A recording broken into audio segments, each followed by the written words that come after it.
story you're about to hear is true. Only the names have been changed to protect the innocent.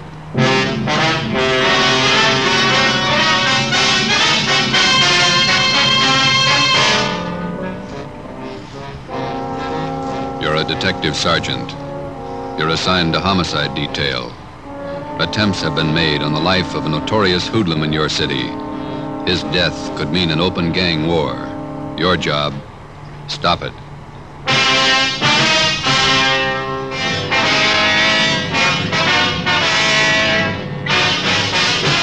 Dragnet, the documented drama of an actual crime. For the next 30 minutes, in cooperation with the Los Angeles Police Department, you will travel step by step on the side of the law through an actual case from official police files. From beginning to end, from crime to punishment, Dragnet is the story of your police force in action.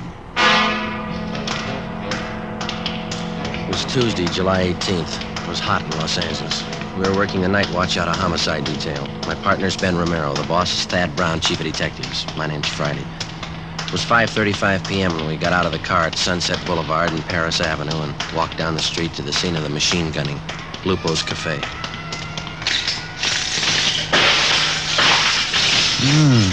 Look at that, Joe. Yeah. Ripped out the whole front of the place.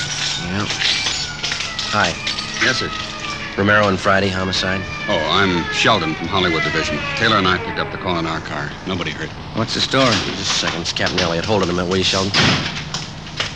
Hi. Hi, Captain. Not much of it left. Sheldon here was in the cruiser car. He'll fill us in. All right. The intended victim was Gus Valentine. He's over there with Taylor, my partner. Yeah. According to Valentine, he stopped in the restaurant here for a drink. He was in there about 15 minutes, came out to hail a cab, and this car came around the corner. Down there, Sunset and Clayton. They whipped by close to the curb and opened up. We've got the laundry there on one side of the place and a dry cleaning joint on the other side. Yes, sir, miracle, but nobody was hit. You get anything on the car? Nothing so far. Happened so fast, nobody got a good look at it. How about Valentine? Does he have any ideas? I don't know. Taylor's getting the information. Nobody saw anything? Any witnesses? Yes, sir. A couple. Newsboy Tim Benson, the lady in the dry cleaning place, Agnes Rebart. Neither of them got a license number. Okay. Like to talk to Valentine. Sheldon, keep the area clear, will you? Lab men are on their way out. Yes, sir.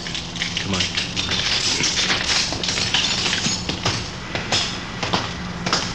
Oh, I told you I haven't any idea. Green Ford sedan, that it? Yeah. Elliott, Central Homicide. Yes, sir. This is Mr. Valentine, the intended victim. Yeah. This is Sergeant Friday, Sergeant Romero. Sergeant Friday, how are you?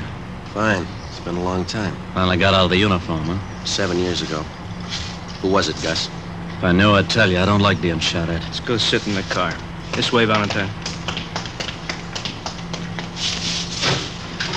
You want to get him back? All right. All right. What's the story, Valentine? How do you mean? Let's not play it cozy. Who's after you? You suppose this would have happened if I knew? Who's carrying the beef? Somebody's unhappy with you. You must know who. I don't. You know what kind of a car it was? I told the other cop over there, sedan, green Ford. We're not going to press you, Valentine, but you might as well know how we peg this kind of thing. Yeah? We got your number, had it for a long time. You're all up and down the blotter from Lincoln Heights to the county jail. You got a record everybody in this town knows about. Aren't you a little mixed up? I'm the guy that got shot at.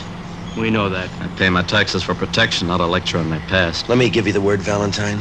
I've known you for a long time, and I've read about you in the newspapers. I've watched your so-called climb from two-bit penny ante rackets all the way up. Now, you've been told more than once about keeping your nose clean. This is a switch, isn't it? Man got shot at, cops read riot act, innocent victim. Look, we know you and we know that crowd you run with. If you want to start a war, run a battlefield. Don't pick the streets of Los Angeles to fight it out. I think I asked for it the way you men talk. You did somewhere up and down the line. We know your operation. You walk the sideline marker all the way. Always got 1 foot inside the law. When you make yourself a target for some punk's machine gun, that's where you step outside. Oh, what are you going to do, eat me out and let the man with a machine gun get away? We'll get him, whether you want to help us or not. We just don't have the time to run around jamming a cork in the barrel of every gun in town. Before you get out of this car, let this sink in. There's not going to be any innocent people cut down by bullets that were meant for you. Oh, I get it. My tax money's no good, huh? I pay a bigger chunk than most of the clouds in this town. You haven't got a clear title to the city yet, and until you do, don't set up a shooting gallery. Now, what do I do, dig a foxhole till you get ready to tab whoever's taking pot shots at me? You can tell us who it is. You got all I know. Don't you think I'd want him picked up? I think you're a liar. I think you better square your beef and knock off this gangster stuff. There's not going to be any more of this kind of thing, understand? That's the trouble with civil service. It makes a big man out of you $200 a month. I've never passed an exam, but I keep in step. You missed the first one, from the gutter to the sidewalk. Almost without exception, every city in the United States has its Gus Valentine. These men remain out of custody, not because of any lack of law enforcement, but because of their ability to hide behind the laws which are designed to protect the innocent and use them to their own advantage. They operate allowing only the thinnest margin possible between themselves and the state penitentiary. We drove back to Central Division. At 6:18 p.m., we were called to the chief of detective's office. He wouldn't give you anything, huh? Not a thing. Usual line of smart talk. Who's ever after him meant business. Those storefronts were a mess. Yeah, they won't quit now. Just a minute.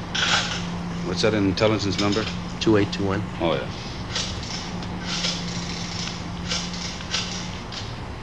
Miss Brown, Captain White gone home? No, ask him to come up to the office, will you, please? Thanks. If they do manage to tag Valentine, it could cause a pretty sour mess. He's got enough flunkies around to parlay it into a fair-sized shooting war. Seem to started on less. Was there any chance of pulling Valentine in until things simmer down? No chance. We've got nothing on him. Nothing we can prove. He's got a few boys close to him. Maybe one of them could tell us. Same two lawyers work for all of them.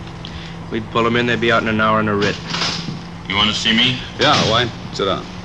That Valentine shooting this afternoon. Yeah. What's your guess? There's been some talk. We heard he was hot. You knew that. Yeah.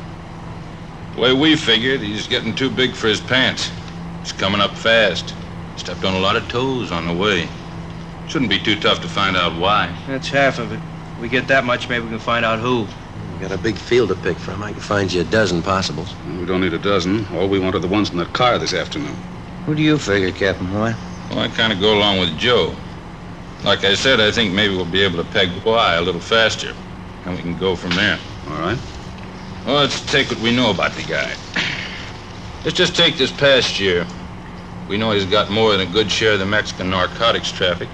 That means he's taking business from the Eastern Syndicate. That makes one of those boys a candidate. That's right. And there's the pinball machines. He's given Big Ernie Jacobs and Monk Watson a big push on those. That puts them in the running. That's a long list. The horses, fancy poker games, prostitution, the works. He's squeezing them all. A lot of guys could be shooting at him with a machine gun. Where do we start? Legwork. Lots of it. Fast. We'll start nosing around, see what we can pick up. Friday, you and Romero can give us a hand there. Yes, sir.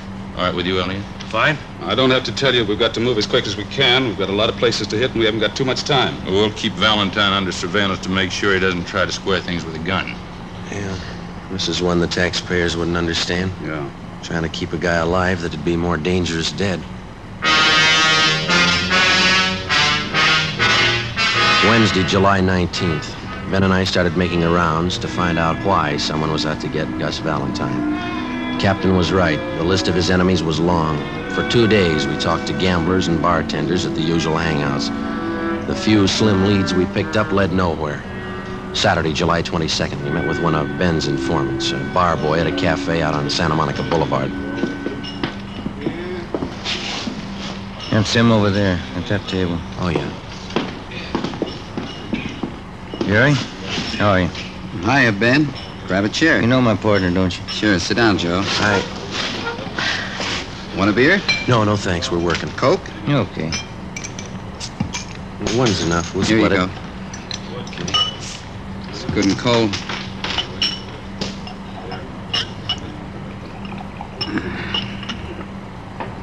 Doctor cut me down, 1 beer a day.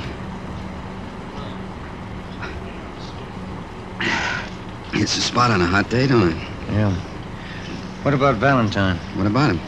You hear anything since I phoned you? A couple of things. Word's getting around he's a welcher. Horses? I don't know. Big money. Hasn't paid off yet. Who does he owe? I can give you the name of one of them. Sal Tapper. I don't know him. Meatpacking business, wholesaler. Got a big plant down at 54th and Commercial. Owns a little neighborhood bar. That's where he spends most of his time. Where's that? Gardena. Calls it the Mile High. And what about this Salt Tapper? What do you mean? How close is he to Valentine? You mean one of his boys? Yeah. Nah. Valentine's his book, that's all. Supposing Valentine owed him a wad of dough, would he push his point? How do you mean? Would he use pressure to collect? Maybe a meat cleaver, not a machine gun. I don't figure him in on that Tuesday caper. Sure you don't want this other Coke? No, thank you. What time you go to work? Plenty of time. One bottle of beer ain't hardly enough. Any rumbles about the shooting? How do you mean? Anything worth repeating? Oh, everybody says the same thing. He's got it coming. Who is everybody? The homeowners, neighborhood Joes. They got it all pegged. What's so popular, guess? The dame. Well, that's about it, huh, Jerry? That's about it. What's your guess? Fresh out, I don't know. How come you guys are so worried about Gus Valentine? I didn't think you cared whether he lived or died. Either way, we're in trouble. We left the cafe on Santa Monica Boulevard and drove out to Gardena to the Mile High Bar. It was a typical neighborhood tavern with the windows painted in black except for 2 small ovals in the center of each window. They were filled with beer signs in red neon. A cloth sign advertised shuffleboard and life-size television. Inside, the walls were covered with alpine mountain climbers trying to fight their way up a mountain that looked twice as steep as the Matterhorn. Give me 10 nickels, will you, Lenny? Can you tell us where we can find Sal Tapper? Yeah, I'm him. Thanks, Len. What do you want? Police officers, I'd like to talk to you. Sure, what about? Gus Valentine. Yeah? He owes me money. Is that all you've got against him? As much as he owes me, that's enough. It's a real tough machine to do. How much money does he owe you? Enough. How long's he been booking for you? I didn't say he was booking for me. No, we did. About 2 years.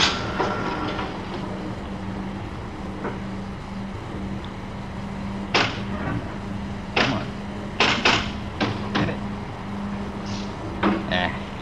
4,000 on the first ball. I gotta do better than that. Where were you Tuesday afternoon? At the packing house. Can you prove it? Would I say it if I couldn't prove it?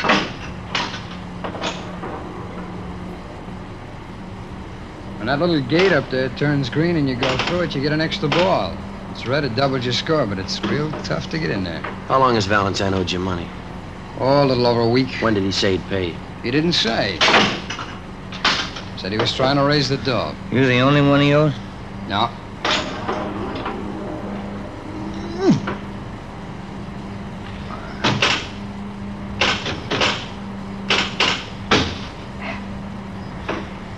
There's a couple of more guys in town. You know who they are? No, How do you know he owes somebody besides you? I heard. Did he say why he hasn't paid up?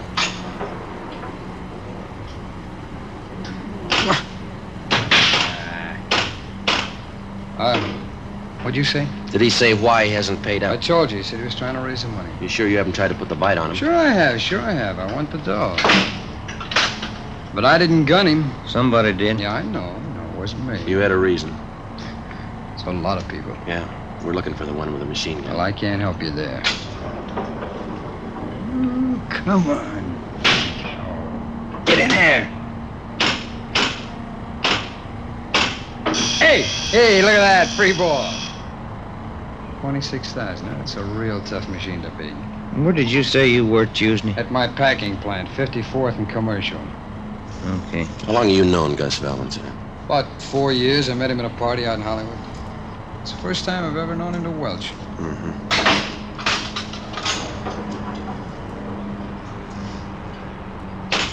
In there. Now. 27,000. I'm not doing so good, am I? I don't know. Depends on where you were Tuesday. 12:30 p.m. We talked with the superintendent of Tapper's meatpacking house.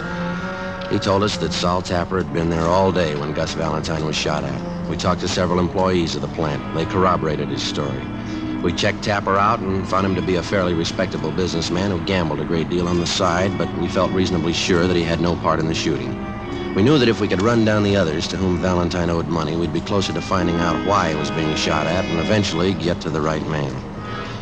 1:45 p.m. Ben and I went upstairs to the 8th floor of the city hall, the lunchroom. We had a sandwich and coffee. Too close to dinner to have a piece of that pie, isn't it? Yeah, I'd say so.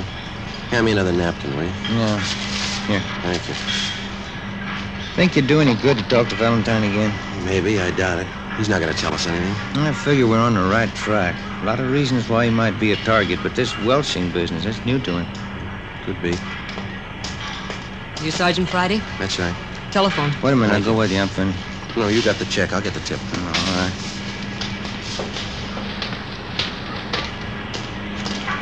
Slide that phone over, will you? Oh, yeah.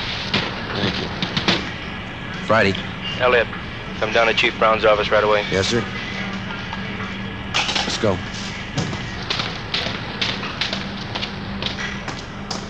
That pie sure did look good. Come on, let's get that elevator. Yeah. Hey, who called? The skipper, he wants us to go to Chief Brown's office. Temple Street floor, please. What's up? I don't know. You make the runs again tonight? Yeah, a couple of places we can hit in the south end of town. I called Charlie Flint's place this afternoon. Maybe he'll have something for us. Yeah, I hope so. Come on. Wish now I'd had that pie. I'm still hungry. I got a candy bar in my desk. We can have that. I can't eat those chewy bars inlays. Oh, it's some kind of a fudge bar. Uh-huh. Come in. Yes, sir. Get over to Georgia Street right away. Why? Gus Valentine. They did it again. Yeah? This time they didn't miss.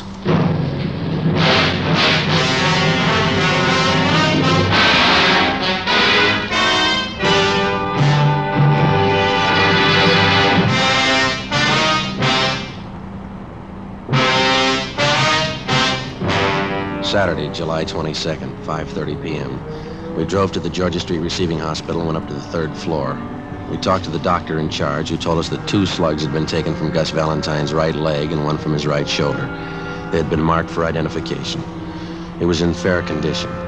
We talked with the patrolman who made the ambulance follow-up. They told us Valentine had been shot as he entered his apartment house garage. There were no eyewitnesses. We went in and talked to Valentine. You told the officers that the guy who shot you was on foot. Yeah, Who was it? couldn't tell. You haven't any idea who it could have been? No, You don't expect us to swallow that again, do you? I don't care either way. Why don't you pay up what you owe? What do you mean? You owe some big money you haven't paid off. Where'd you get that? That's the word going around. Looks to us like you either pay up or get shot up. Did I ask for advice? No, and here's something else you didn't ask for. Twice in 1 week you've been mixed up in shooting scrapes. We told you this city doesn't belong to you. I don't claim ownership. Now listen, we've been over this before and this is the last time. Don't push us any courage. We know you talk big and you haven't got the guts to go along with it. Yeah, sure. Now come on, who's shooting at you? I know your phone number. I'll call you if I need help. I'll take care of this myself. Valentine, the first time you pull a cap gun, we're gonna sit on you.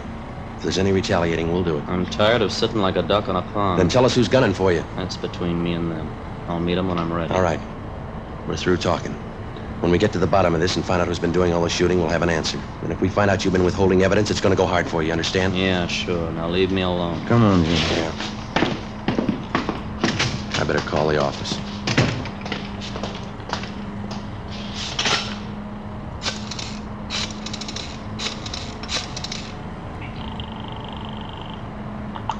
Homicide, Graham. Captain Elliott there? I'll see. Captain, will you take 2? Elliot, This is Friday, checking in on the Valentine thing. what's the story? Couldn't get anything out of him. He isn't hurt bad. Right leg and shoulder. All right. Here's something you can run down. Yeah? Got a tip from White in Intelligence. He's got a man out at Freddy's Fish and Chips on Slauson. Says a couple of guys in there blowing off about Valentine. Who are they? Billy Keel and Tony Farrar. They're not on Valentine's team, That's right. White's man says the party's getting rough out there. You, Romero, better follow up on it. right? Another thing, if it looks like anything, you better bring him in for questioning. Okay, Check me when you get in. right? Let's go. What is it? Keel and Farrar. Skipper wants us to pick him up and bring him in for questioning. What do they know about the shooting? They know enough to talk about it. 7 p.m. We located Freddy's Fish and Chips place on Slauson near Montgomery Street. A dozen or so tables at the back of the restaurant were already taken with the overflow lined up 2 deep at the bar. The man from intelligence detail was down at the far end of the steam table nursing a cheese sandwich. He motioned us over and pointed out Billy Keel and Tony Farrar. They were sitting at one of the tables along with 4 other men drinking Boilermakers and eating French fried potatoes. Ben and I made our way through the crowd toward the back tables. Sorry. Sorry? Pardon me. Can I get through here, please? All right. So it figures. Done it? You, Billy Keel? That's right. Which one's Tony Farrar? He's getting a beer. What do you want? Police officers want to talk to you and Farrar downtown. What's the matter? I'd like to ask you a few questions. You want to get your hat? You got any questions, you can ask him here. Hey, Vic, how about buying around? Come on, Keel, let's go. I got nothing to tell you now. Let me alone. There's 2 ways to go downtown, the hard way and the easy way. Let's take the easy way. All right. This way. Okay. Doc Joe!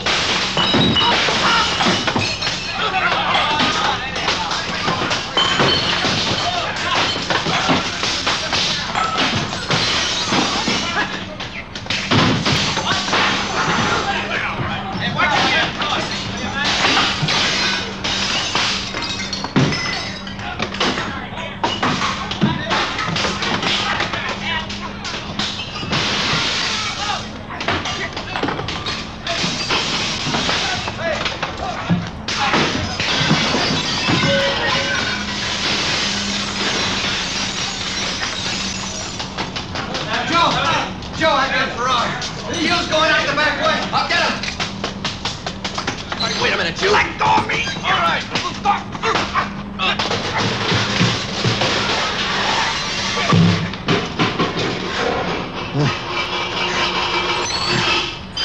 on, Ferrari. Come on. You all right, Joe? Yeah. You're bleeding pretty bad. Yeah, I know. Let's get him to the car. Look at your suit. It's ripped to pieces. My wife's gonna kill me.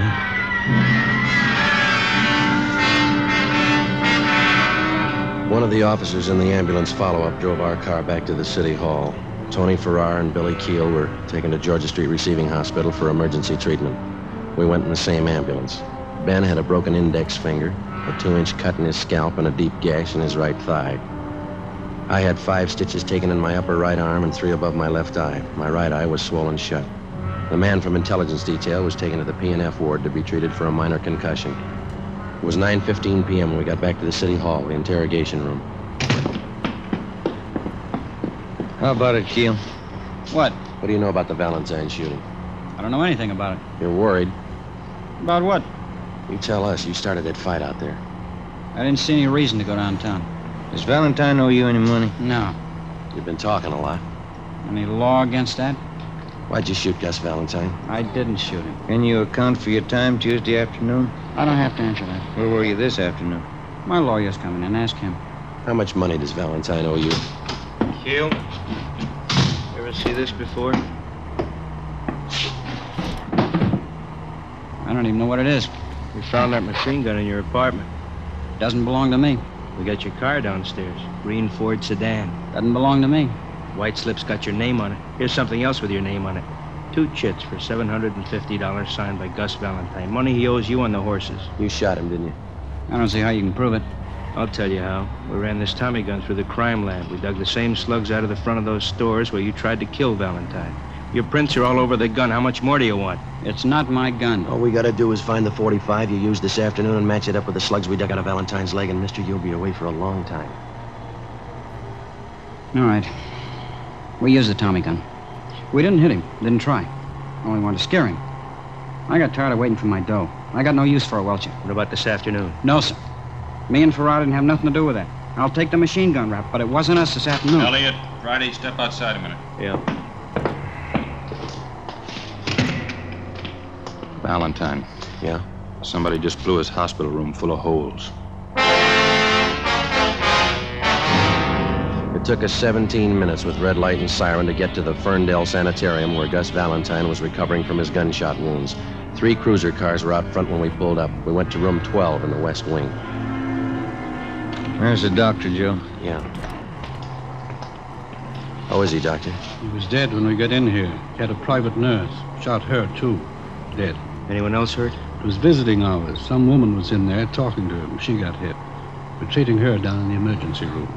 Appreciate it, Doctor, if you keep your staff out of the room here until we finish our investigation. Yes, sir. Thank you. Let's have a look inside. Mm-hmm.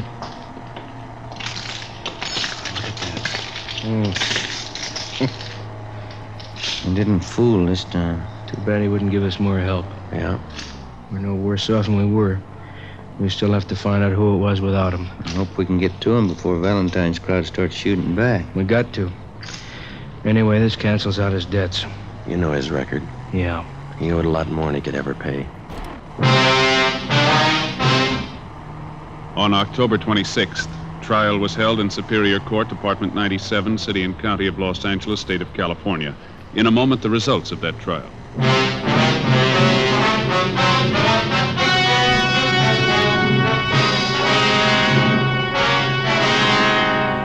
Billy Keel and Tony Farrar were tried and convicted of assault with intent to commit murder. They were filed on by the federal authorities, Bureau of Alcohol and Tax Unit, for the illegal possession of a machine gun and were found guilty in federal court.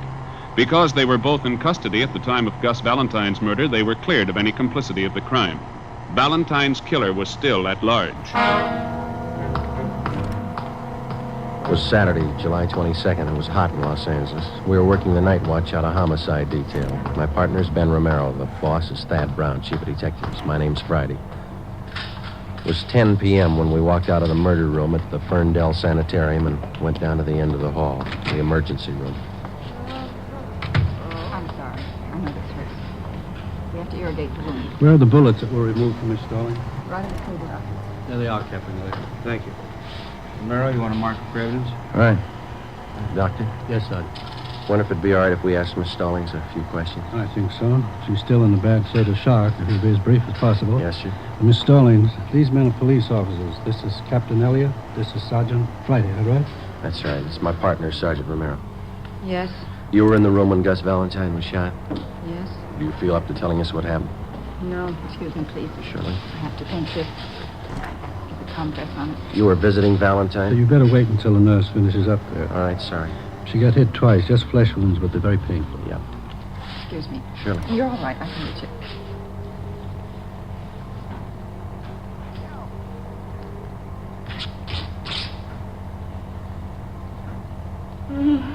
There.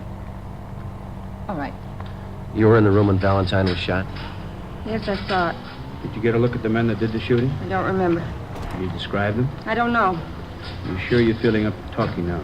I don't know. You any idea who the men were? No. Maybe we can talk to you later. I don't care what you do. I don't care what you do. You hear me? You hear me? Nervous shock. I'm sorry. We didn't mean to upset her. You didn't.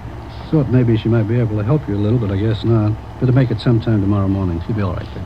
Okay, thanks. I don't know if I saw him. I don't know if I saw him. How should I know if I saw him? How should I know? Let's go.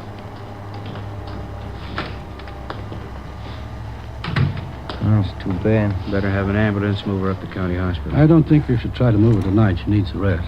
All right, we'll have a detail of men stand watch here till she's moved. What time tomorrow could we see her? If you can make it close to noon, it'd be better. Good rest, she'll be all right. Better let me give you a ring. Right. Could you give us her full name and address? Yes, I have it right here. It's Ida Mae Stalling. It's 837 Downhill Street, Linwood. Thanks. Anybody else here in the sanitarium see the shooting? Well, I saw the man. I couldn't describe them, just their backs as they ran down the hall after the shooting. How were they built, you remember? About average, I'd say. Hard to tell. How are they dressed? And one of them was wearing a hat, looked like some kind of summer hat. Straw? No, it was one of those, what am I trying to say? You know the kind. Was it an open weave hat? Oh, you know, very common in the summer. You mean a Panama? Panama, should I was it? White. What kind of suits did they have on? I couldn't tell you. I was in my office when I heard the shots. I came out in the corridor. They were just making for the back door. Anyone else see it? Sylvia Proctor, the nurse who was in the room at the time. Why'd they kill her? I don't know. Any of the patients? Is it possible one of them might have seen him? Yes, one of them did see something. Bert Anderson. Like to talk with him? Yes, we would. And down this way. He's in room 38, just down the hall from the shooting. All right. I should tell you, Mr. Anderson lost a speech about 9 years ago. Uses a child's slate to write out. Why is he here in the sanitarium? He's old, 73, lives on a pension. Except for losing his speech, he's as sharp as a high school boy. Hello, Bert. Sorry to bother you after all the excitement. Yeah, all right. We won't keep you up long. It's after your bedtime. Would you hand me that box of chalk over there? Oh, yeah. Bert, these men are police officers. They want you to tell them what you know about the shooting tonight. Well, I thought you might have seen it. This is Captain Elliott from the Homicide Department. How you do, Mr. Anderson? And this is Sergeant Fright, is that right? Yes, sir. How are you, sir? And this is Sergeant Romero. How do you do, sir? Where were you at the time of the shooting, Mr. Anderson? Sitting in here with the door open. Huh? Did you get a good look at the men? What would they look like? Question mark. I don't think he understands what you want to know. Yes, that's a tough one. Let's put it this way, Mr. Anderson. How many men were there? Let's take one of these two men.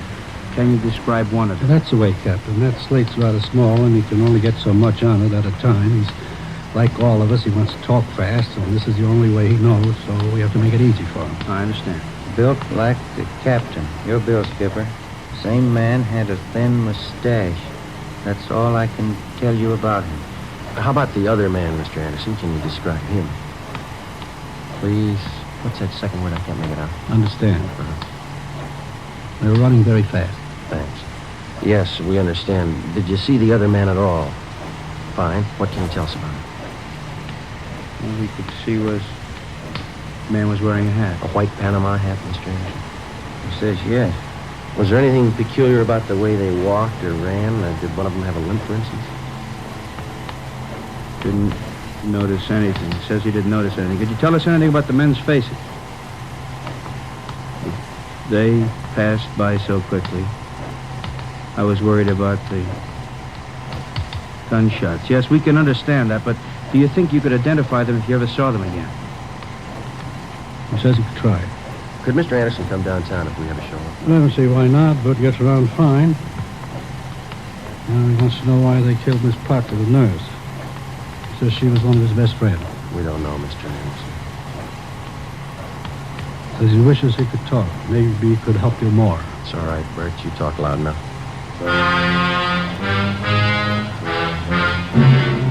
Monday, July 24th, a roundup of all known racketeers and their gang members was ordered by the chief of detectives. 3 show-ups were scheduled, one at 10 a.m., one at 2, and another one at 3 p.m. The witnesses that we had were unable to identify any of the men. The incomplete descriptions we had of the suspects was not enough to help the artist in the crime lab to build a composite picture of the killers. No matter what approach we took, it seemed that we were getting nowhere. The immediate apprehension of the killers was not only important because of their danger to the private citizen, but because of the ever-present threat of an open shooting war between Gus Valentine's followers and members of the murder gang, whoever they were. 3:15 p.m. I got it. Homicide, Romero. Oh, Yelly. All right, thanks. Crime lab. They make a run on those slugs you got at the hospital? Yeah, no match. That's great. How fouled up can it get? Yeah. Hi. Come on, Stormwaker. I'm with you. Hi, Rambo. Cromwell's message here to call you why? Oh, yeah, I better do it right away. Just so the skipper told Stormy and me to work with you guys in the Valentine thing. We can use all the help we can get. Joe, you slide the phone over? Oh, yeah, here you go.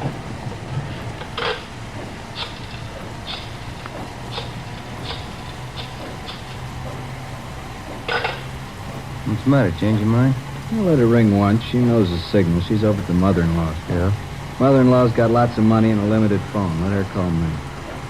You got any ideas, Earl? Well, I don't know anybody who liked Valentine. A lot of them could have killed him. Just got word from the crime lab. There's no match on those slugs. You didn't get anything out of the show-ups. No, none. Maybe that Stallings woman can give us something, huh? You haven't been out there yet? No, not yet. We've been sweating out the show-ups. Stormy and I read your reports. Rough go. We had an idea. Yeah? One of Valentine's boys you didn't get around to yet. Who's that? Benny Davis. He was pretty close to him. Thought a lot of him. If anybody figures to take over his interest, it's probably Davis. You think advancement could have been the motive for him? No, he wouldn't kill him. Anyway, he couldn't have. Just got in from Florida this morning. That doesn't mean he couldn't have engineered it. Possible, but I doubt it. Stormy and I know his operation pretty well. Pulled him in on that Patterson killing 6 months ago. Check back to his record. Never picked up carrying a gun. Well, it doesn't mean he couldn't get one in a hurry. I'm not going to guarantee Davis, but I don't think he's your man, Joe. You got a line on him? Lives at the Churchill Arms out in Wilshire. Yeah, UCLA. All right, we'll talk to him. What was the name of that girl who was wounded, the one at the sanitarium? Ida Mae Stallings. We'll go out and talk to her if you like. Fine. Who's going to see the Stallings woman at the sanitarium? We are. The doctor just called in from out there. Oh, yeah? Says she got something important to tell us. What do you think? She ran with Valentine. She knew his friend. Yeah? Maybe she knows his enemies. As we planned, Detectives Rambo and Stromwall went out to the Ferndale Sanitarium to talk to Ida Mae Stallings. Ben and I drove out to the Churchill Arms apartments to see Benny Davis, one of Gus Valentine's close friends. He left a message with the desk clerk that he would be at his tailor's most of the day. The clerk gave us the address. It was an exclusive custom shop on Crescent Drive in the heart of Beverly Hills. Franklin Smith Limited. It was one of those places that featured imported Scotch tweeds and fine English woolens.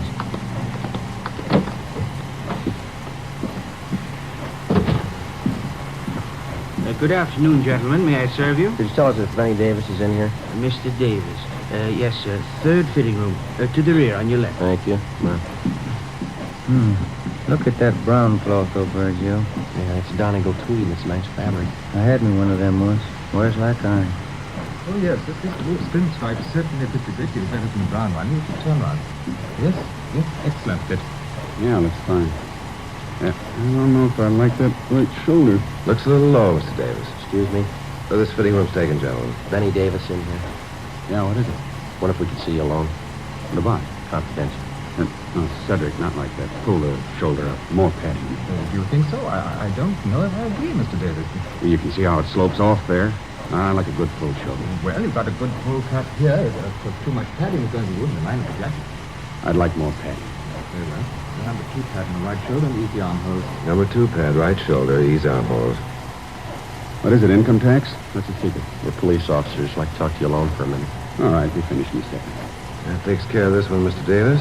You want 2-inch cuffs in the trousers? Yeah, on all of them. Cedric, be sure to get these sleeves shortened up. I'd like lots of linen to show. Yes, sure. Now, if you'll slip on the green tropical. Okay. I'll take the jacket. Thanks. Hey, man, tell me what it's all about? Rather talk to you alone. Here are the trousers. Okay. Good-looking suit, huh? Fine. Yeah, get all my stuff made here. I'll let Smith here make you a suit sometime. That's a fine suit of clothes. Yeah. Thank you, Mr. Davis. Is your jacket, Mr. Davis? Right. Yeah. That looks fine. The trousers just right until fullness in the back of the jacket here. Uh-huh. And take in the center seam. Take in center seam. How much? And then, here's the back. Raise the back. Short in collar. Short in collar. Looks just fine. That's a nice soft roll of the lapels, isn't it? Yeah, good. All right, Mr. Davis. Now, how about the white Palm Beach? Nice Panama hat. It'd go good with that one. I never wear them. I like a coconut palm with a wide puckery band. Wonder if you could hold off the next fitting for a minute. We won't keep you long. All right. Any place around here where it's private? We can do Smith's office. Okay, Frank? Certainly. Go right ahead, gentlemen. Thank you. Which way? Back here.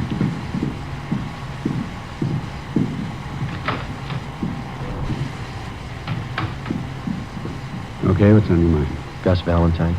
Yeah, that's a tough one to lose. You got any idea who killed him? We're working on it. How do you mean? Just that. Well, it makes us even. There's only one difference. Yeah? We get paid for it. You don't. We thought a lot more of Gus than you did. Any law against striking down the killers? The law against shooting him down. Tell that to the boys who cut down Gus. I don't think you can get to him without us. We've done it before. You're a little late with Gus. We tried to keep him alive. We warned him for a month. He knew what was coming. We talked to him. Yeah, he told me. Funny guy. He had a mind of his own. He had a reason for not telling you. What was it? When we get there, we can ask him. You think you know who did it? Won't be too tough to find out. Meantime, you can work it from your end. And if you get to him first? Maybe we'll give you a call. Now, you listen, Davis. I'll tell you the same thing we told Valentine. It's not open season for murder. This town's had all the shooting it's going to have. Valentine's killer's going to go to the gas chamber. That's the only way he's going to go. You understand? Nobody said any different. All right. Then you can tell us what you know. Who do you think shot Valentine? I can't be sure. You've got somebody in mind? There's a dame. Who? Audrey Thompson. What about her? She runs around with a couple of guys. Yeah? There's never any love lost between them and Gus. They were always talking big about what they'd do if Gus got out of line. What'd they have against him? Business. Claimed Gus was squeezing them out. Was he? I never knew much about Gus's out-of-town business. That's where these guys are from. They're new in town. Figured Gus was cutting them off out here on the coast. Who are they? Shaker brothers. Bud and Carl. Where can we find them? I don't know. They're town somewhere. What about this Audrey Thompson? Nice dame. Hard to figure. Husband died a year ago. Real nice woman. Been doing the town with the Shaker boys. Nobody could figure it. You think she's in on it? No, but she could finger him if anybody could. Lives at 8700 North Sharona. All right, Davis, thanks. What's the new wardrobe for? Going east to catch the new Broadway shows leaving Wednesday. Better hold off for a week, huh? All right. Come on, Ben.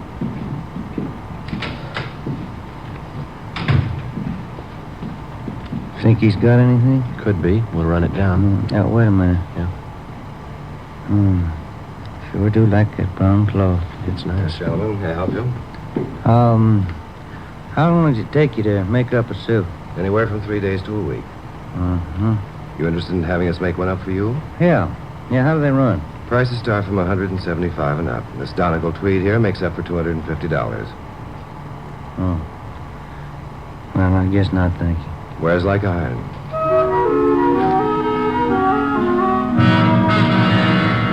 $4:30 p.m. We drove out to 8700 North Serrano to the home of Audrey Thompson. There was nobody home. We went back to the office to check with Rombo and Stromwall. We drove in the Spring Street entrance of the City Hall garage.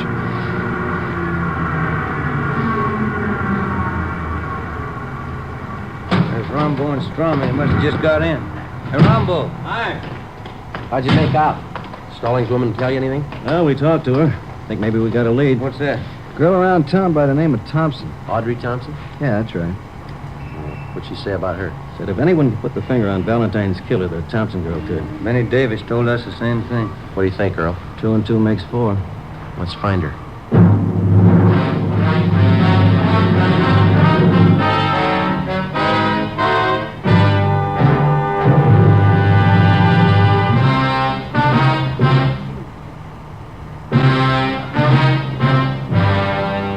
$5 Monday afternoon.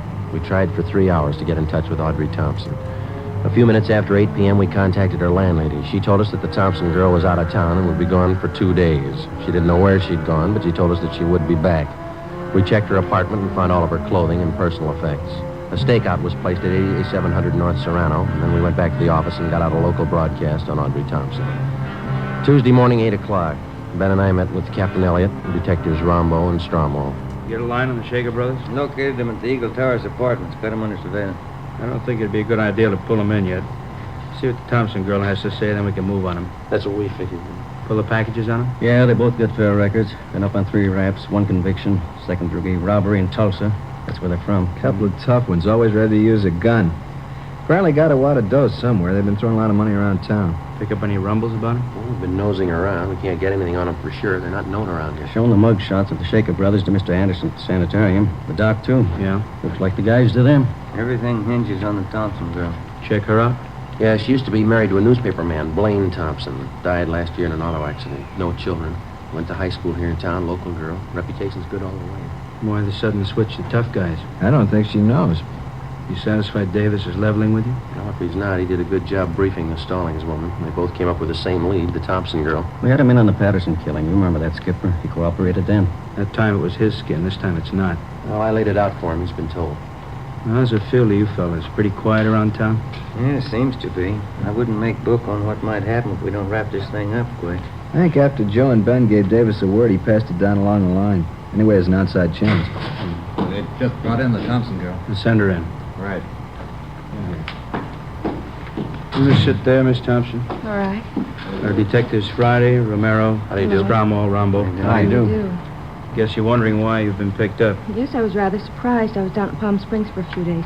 I don't often get away. My boss gave me a 2-day holiday. What do you know about the Shaker brothers, Miss Thompson? They're friends of mine. I go out with them. We have reason to believe they might be mixed up in a murder. I don't believe that. What's this all about? The Gus Valentine killing. Do you think they're mixed up in that? How well do you know the Shaker boys? To be truthful, I don't know them at all, really. I met them at a dance. Who introduced you? Nobody. I go to the Brookdale Ballroom every Wednesday night with some of the girls from the office. It's open to the public. Carl Shaker asked me for a dance one night, and that's how I met him. You ought to pick your companions a little more carefully. Both of these men have criminal records. I didn't know that. You've been out with them quite a lot, have you? I've known them a little over a month, yes. They ever said anything that might lead you to believe that they were mixed up in any rackets? No, I never heard anything like that. You're sure you never heard them discuss any business dealings of any kind? Yes, I'm sure. You've been seen in quite a few night spots around Los Angeles with them, is that right? Yes, they always take me to some nice place. Do you always go alone with them? How do you mean? Which one of them do you go with, Bud or Carl? Well, I never really thought about it. Both of them, I guess. When you go out, they never take another girl along to the party. No, just Bud, Carl, and myself. You go to most of the expensive clubs around town, is that right? Yes, like I said, we always go to some nice place. Do you ever wonder where they got the money? Well, they told me they worked for one of the aircraft plants. I thought you told us they didn't discuss their business with you. Well, I didn't consider telling me where they worked was discussing business. Did you consider that an aircraft worker's salary wouldn't even handle the cover charge at most of the places they've been taking you? No, I guess I was having too good a time to question. You see, Miss Thompson, you can spend a great amount of time with people and not remember things about them. Now, you sure you've told us everything you know about the Shaker brothers? Yes. All right, that's all. If you find out something you think we should know, we'd appreciate it if you'd give us a call. Well, I won't be knowing anything about them because I'm going to stop seeing them. I didn't know they had criminal records. That's entirely up to you. I think it's only fair to warn you that if you do have any information you're withholding, it liables you to persecution. I understand. And I'm not going out with them anymore. I wouldn't let them know you've talked with us. If they are the men we're looking for, it might put you in danger. I'm not afraid of it. Neither was Gus Valentine. For the next 10 days, Audrey Thompson, along with the Shaker brothers, was kept under close surveillance. It was obvious that she'd either lied to us or changed her mind. She continued going out with them. She was seen in all the important night spots around town. Thursday, August 9th, we met with Captain Elliott. Skipper, maybe we better pull the Thompson girl in again for questioning. Let's hold off for a few more days. I'm afraid if we bring her down here again, the Shaker brothers could get wise. Since she decided to ignore what we told her, they might get rough with her. Why can't we move on them? Shake down their apartment. If we're lucky enough to come up with a murder gun, we can work from there. I don't think so, Joe. The record and only one conviction. I think we'd be playing a long shot. That's the way it looks to me, Earl. Maybe something will break if we can hold out just a few days more. They're being watched awful close. If they try to move in any direction, our men will be with them. Friday. Yeah. Can you step out here for a minute? Right. Excuse me. Sure. Come back when you're through. Yes, sir. Yeah. The lady out here to see you. Thanks. Mr. Friday, Hello, Miss Thompson. I didn't stop seeing the Shaker boys. Yes, we know. What you men told me a couple of weeks ago just made me sick. To think I'd been going out with these men, been seeing with them. I've never done anything like that in my life. Yes, ma'am. I decided to try and find out what you wanted to know. You didn't ask him any leading questions. Oh, no, I knew better than that. Last night we were out and they had a little too much to drink and they got to talking. Yeah? I didn't say anything.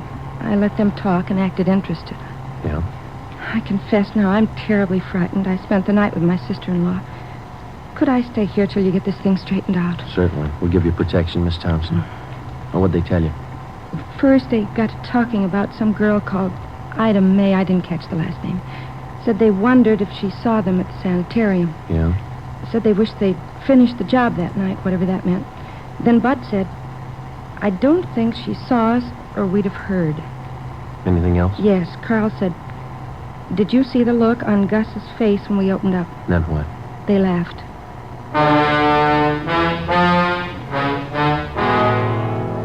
I had a stenographer take Audrey Thompson's statement, and I filled in Captain Elliott, Rombo, Stromwall, and Ben. We checked the stakeout on the Shaker brothers' apartment.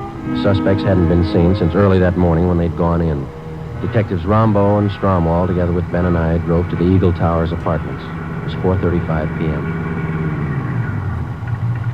Strummy and I'll go up the back way. We'll notify the men on stakeout to keep a sharp eye all around. Right. Let's go.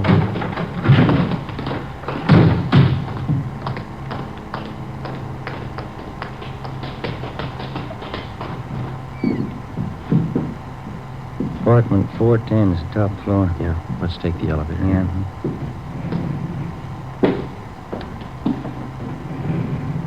Push 4. All right.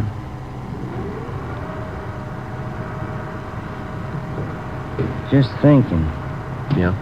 That Thompson girl, long on nerve. It's this way. Here it is. Cover me. Yeah.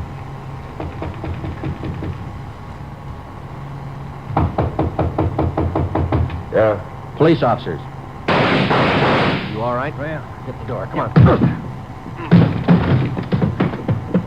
Windows open so far, Skate. Come on.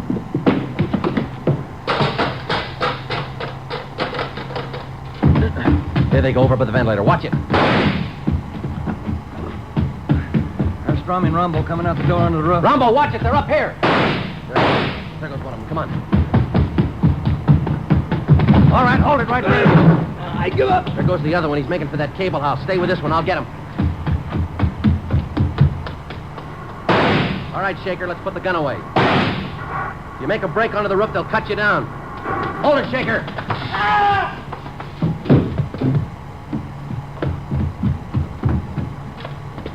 You all right, Joe? Yeah? Did you shoot him? No. He's trying to make it to the roof. He grabbed that hot thermal over there and knocked him cold. Oh, yeah. Move your foot, will you? Yeah. What's that? White Panama hat.